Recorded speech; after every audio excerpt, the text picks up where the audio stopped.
Jose, and this is the Cinematic Dogma podcast. I'm joined, as every week, by my bellic friend, Blake. Hi, Jose. I'm here. You are. Yes, you are. Whether or not I'm happy, we'll talk about that in the next Yeah. 10 to 15 minutes. Sure, yes. I'm talking about, being happy or not being happy. What did we watch this time? Because it may be related to your happiness levels. We watched the latest Alex Garland film, a constant source of conflict in our relationship. The 2025 release Warfare, co-directed by Alex Garland himself and Ray Mendoza. Yeah. And this was my pick. So Absolutely, it was, Jose. Yeah.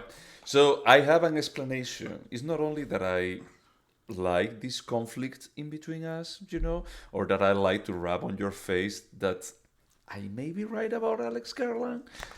It was more that I just came back from an international trip, and the day before, I just checked what they were going to be playing on the plane. And I thought that it's like, oh, they're playing Warfare. Warfare sounds like the type of movie that I would only watch if I'm on a plane. Which is fair. And for anyone that doesn't know the history of our Alex Garland history, I actually like Alex Garland as an idea. I think he has some good ideas, and some of those ideas are seen through to a somewhat satisfying completion. Not all of them. But you generally dislike almost everything that his name is attached to. Is that accurate? No. I agree with you that he has some ideas that they're good, but he has no idea how to drive those ideas into a conclusion. So it's more like he can start at interesting points, but the more the story progresses, the more it goes downhill. Okay, I just wanted to be sure I understood how we got here. And he's a new director, right? I mean, he's written forever, but he's only directed a couple films. I think so. He directed Civil War. Yes, so his most recent film was Civil War. And Ray Mendoza actually served in the military, and he served as an advisor on that film. And they actually became friends. And so they decided to write and direct this movie, which is about an actual mission that Ray served on when he was in Iraq. So this actually happened, this film, and it takes place in near real time in Iraq. Yep. I mean, I like that you basically summarized the movie already. Oh, no. You tell us about the mission, Jose. Go ahead. So, okay. This movie follows a squad in a mission in 2006 in Iraq, as you were saying. Is that this squad is just established in a house. They actually have the people that they live there. They are on the first floor, so basically they took over this house and they just kept them there like hostages, basically, while they are camping out, like observing like potential threat in the city where this house is. So they're observing like some potential like like threats to them. And the whole movie, as you were saying, is in real time, is based on real events, but just built by the memories of the people that they were on that squad. And they mention like very explicitly, and that justifies that sometimes some of the stuff that happens is like, wait, weren't there? Who was what? So there is a small inconsistencies on purpose. So while they are observing like potential threats, they get spotted. The alert like is triggered in the city. That is like the jihad is starting against the Americans, and 3 minutes later is that they get attacked in the house. So the rest of the movie is basically trying to evacuate from the house. Yeah. The end. It's Yep. them Yep. under attack. Yep. Yeah. And it's not, the thing is like, it's not, I wouldn't define it as like, oh my God, this was like the critical mission, where they actually capture Saddam Hussein.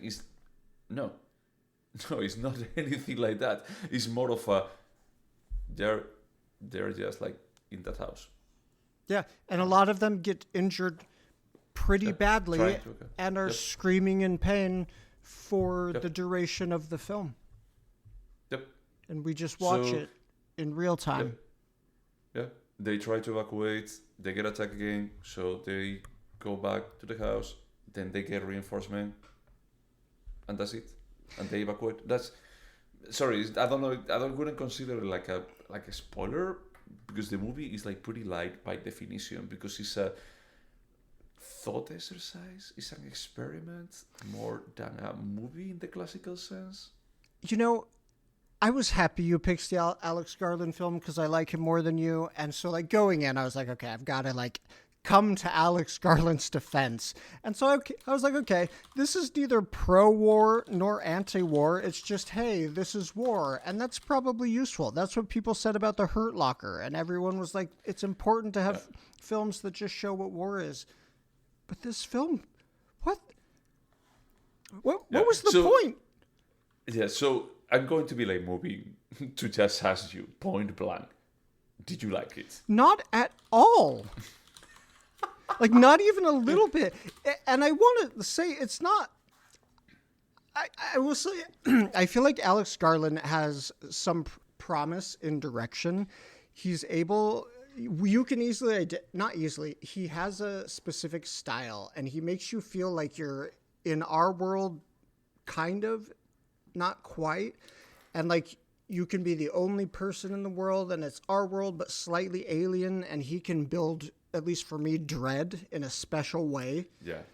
Like, there's talent in his direction, not like full blown away talent, but like, it's not a problem with the direction. It's the story. There's nothing to it. Yeah. Honestly, when I was done with it, it was not so much about like, did I like it, did I not like it? It was more, why was this made? What is the point? What was the point?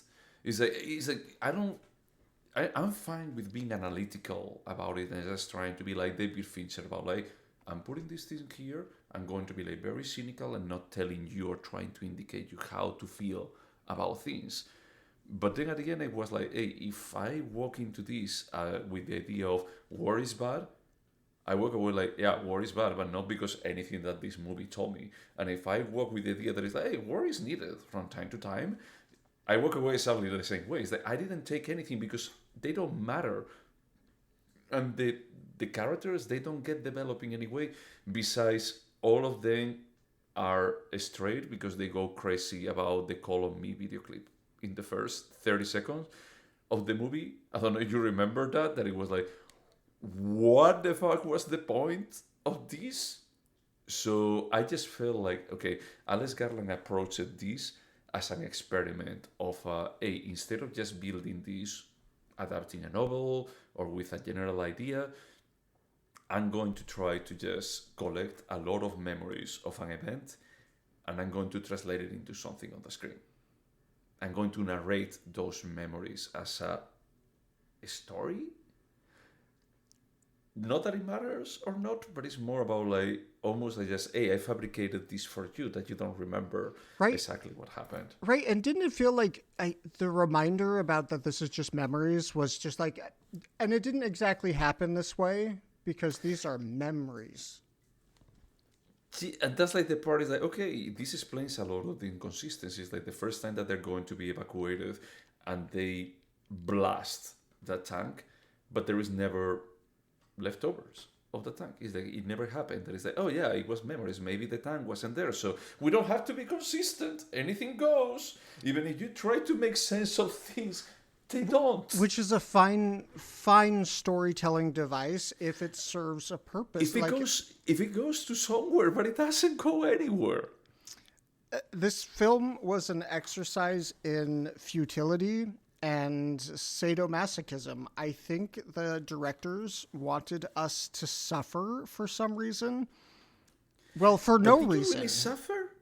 But did you really suffer? Because I felt it's like, hey, I've seen like other like Bellic movies that they actually display the horror of war like way better. Look, we watched the Thin Red Line like not too long ago, and at least for making some point, even if it was like more snobby, is that I just felt like at least it makes a point. I'm not saying it's the most graphic film, but as an example, something we were talking about earlier today, one of the soldiers is injured so much that his foot is dangling off his body. And Yeah. soldiers keep running past him laying on the ground, and they kick his foot, I think 4 distinct times, where they say, please don't kick his foot. Like, they just force us to focus on the suffering of these men for no reason. And I don't... But you know what? Why? I don't care. But he's like, I don't care. He's suffering. Is like they give like zero connection with the characters. That's the part I feel is like, hey, you're trying to be like very clinical and just focusing on the event. Don't look for my sympathy. I cannot give you any because you are not giving me anything about these characters. That's an excellent point. There was no character development, and again, it's real time, I get it. But like at the end, and a lot was written about this, this isn't a spoiler, we see the actors in the movie Oh yeah. filming the movie with the soldiers who were actually there, as if it was supposed to have some meaning, but like we never got to really meet who these people were. Like it just seemed like a vanity project almost. I don't know. I don't understand it. This is ridiculous. What does this have on Rotten Tomatoes? Because Too much. Warfare. Because The Beach has 15%. If it has more than 15%, I'm going to be pissed off. 92 fucking percent certified fresh, 237 reviews. Critics' consensus, narratively cut to the bone and geared up with superb filmmaking craft. Warfare evokes the primal terror of combat with unnerving power. Bullshit. I added that last part. I wouldn't be surprised. Honestly, for me, this feels. You know what I'm going to say. But this movie encapsulates everything that is wrong with A24. Was this an A24 film? It was, because it was Alex Garland. Alex Garland has been doing Men, I don't know if even like Ex Machina. Everything that he has directed, I think that it has been like through A24. So he is like a poster child. But he didn't direct Ex Machina, did he? I think he did. I think it was his first movie. Yeah, directed. Oh, wow. Let me just check it out. Yeah, he did. His first one. And he did Annihilation, the TV show Debs, Men, Civil War, Warfare. So he has already 5 movies. And it's not that this That's is enough to know better, bad Jose. made. That's enough to know better. No, one thing that I'm going to say, and I know that probably you will be shocked when I say this, I don't think that this is poorly directed. I don't think that is poorly directed. I think that is an ill idea. It's an idea that doesn't need to be made into a movie. We agree 100%. Yeah, but once that you have turned it into a movie, it's like, okay, it's not bad directed, but you shouldn't have done it to begin with. You should have known better. Even you, Alex Garland. I think he has promise directing a certain type of script. I really do. I just think he needs to not write what he's directing. And it's interesting because he has been a writer for way longer than a director. I know. And he was a novelist before he was a scriptwriter, right? Yes. I bought The Beach, he wrote The Beach. the novel, when I was like 12. So, yeah, it's one of these cases of I'm in shock that actually people like it.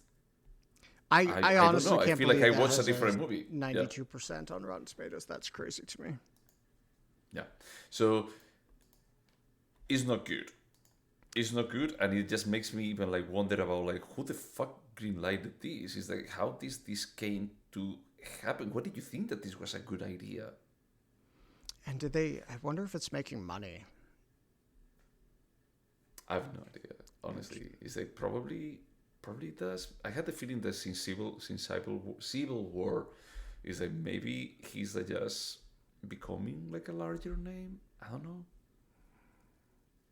I mean, But in any case, it does, yeah, whatever. yeah, it doesn't matter.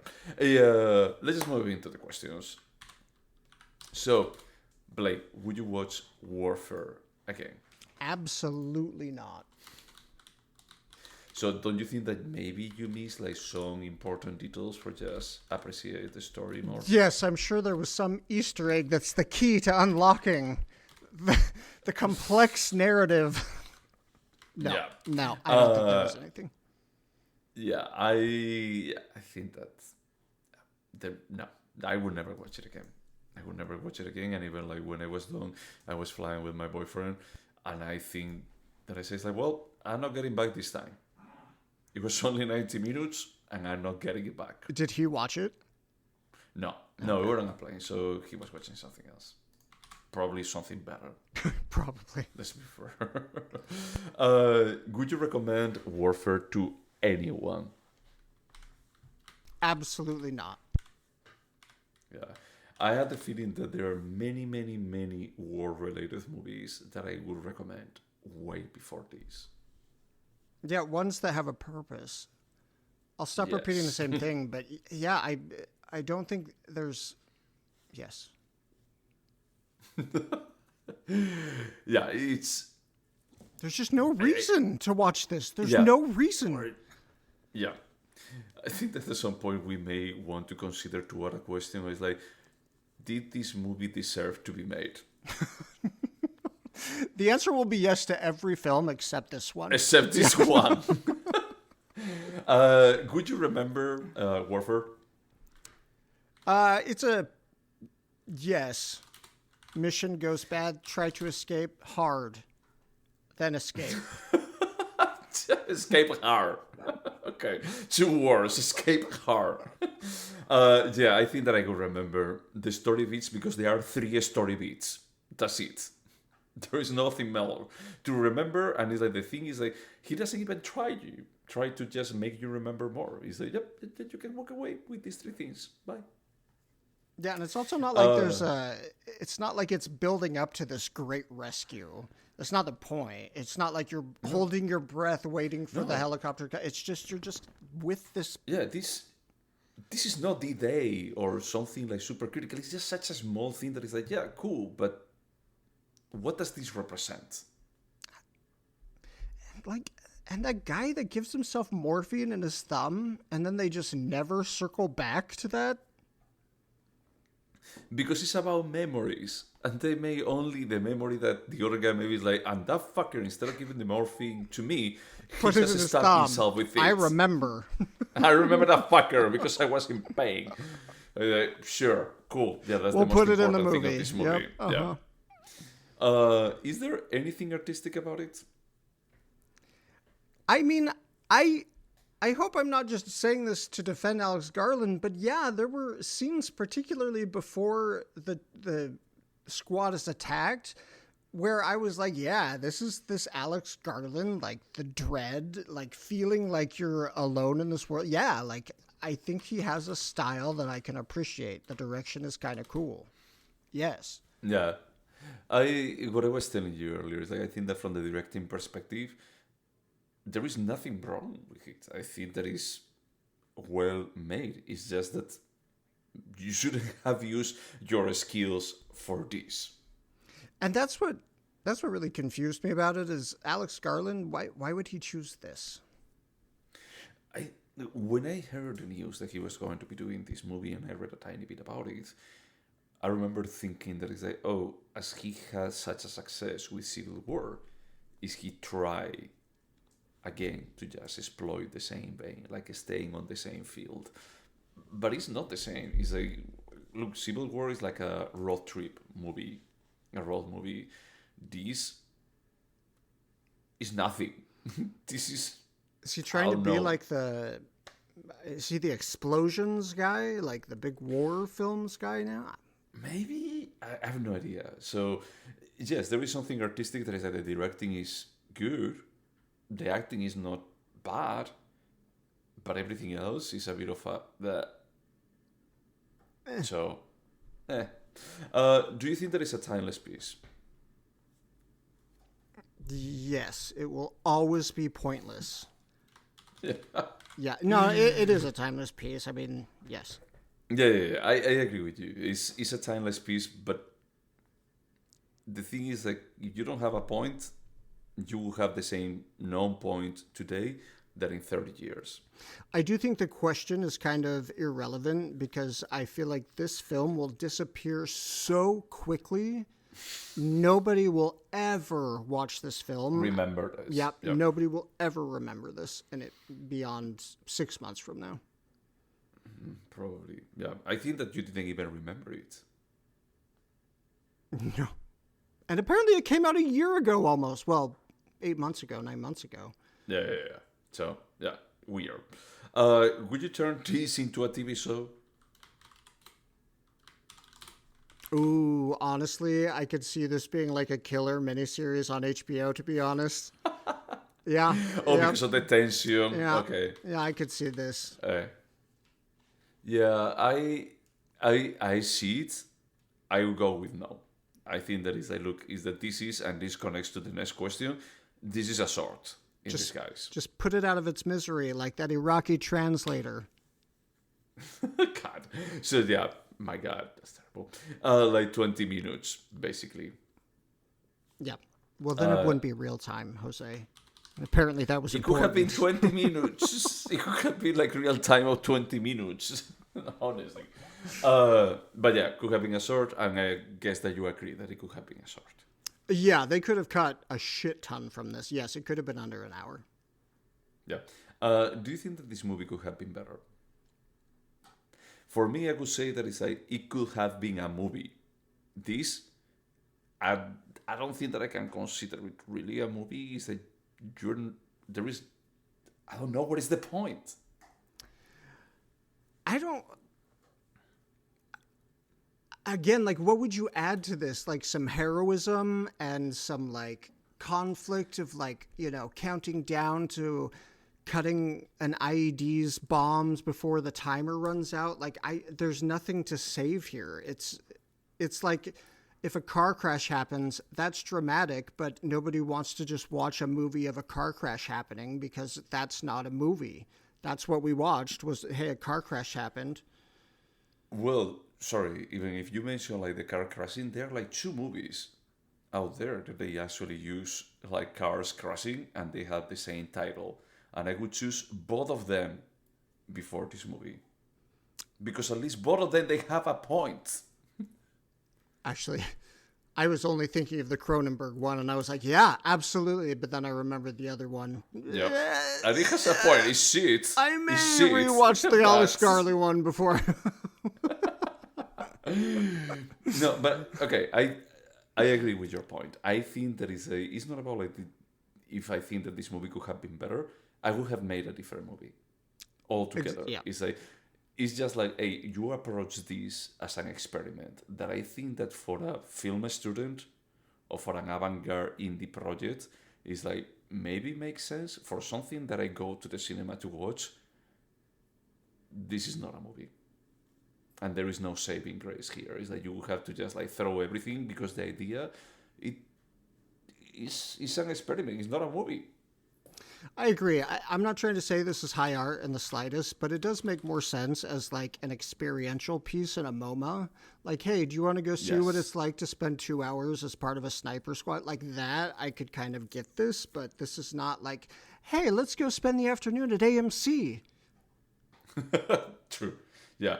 Well, this will be an ANC artist. Oh, yes, of course. Of course. Definitely. But yeah. And I think that these were all of the questions. Well, I know that they were all the questions. So let's just score it. Let's just put it out of the suffering. This was your pick. I'll score first. I honestly don't know how to score this because technically it's competent, Story-wise, it's not a film, so let's give it a 3.5. Okay. I am going to be like giving it the same. I have a 3.5, then I move it to a 4. I'm going back to a 3.5. Again, This is not a movie. I don't feel like it's a film. It's hard to I'm not trying to be an asshole, but it's hard to compare this to like a movie. To any of the million of movies that are out there. He's like, sorry, this is not cinematic dogma. This is not a cinematic dogma episode. Surprise, dear listeners. This has been an experimental dogma. Even better, it's like, this is Dogma 91. The only title I could come up with was Boogie Nights, but that sounded so ridiculous. Yeah. I feel a scam. Alex Garland, you scam me. Yeah, and I feel bad that you picked an Alex Garland film, and it could have been like a good thing for us, me and you. Our friendship could have grown. Yeah, but no, it actually grew because we agree. It's true. Now we're both against Alex Garland. Not good. It's more about like it's basically like what I was saying earlier. It's like if you dislike war or you like war, it's like you walk away with your same ideas because this movie is not going to be adding anything to your life. I feel the same about Alex Garland. At this point, is like he's not going to be adding anything to my life. No needles were moved at all with this film. Exactly. Yeah. I just feel it's like this has been a empty hole. Well, thank you for your willingness to experiment with someone that traditionally is not your thing. I appreciate that. Yep. Yeah. And to everyone out there, thank you so much for putting up with us. And until next time. Bye.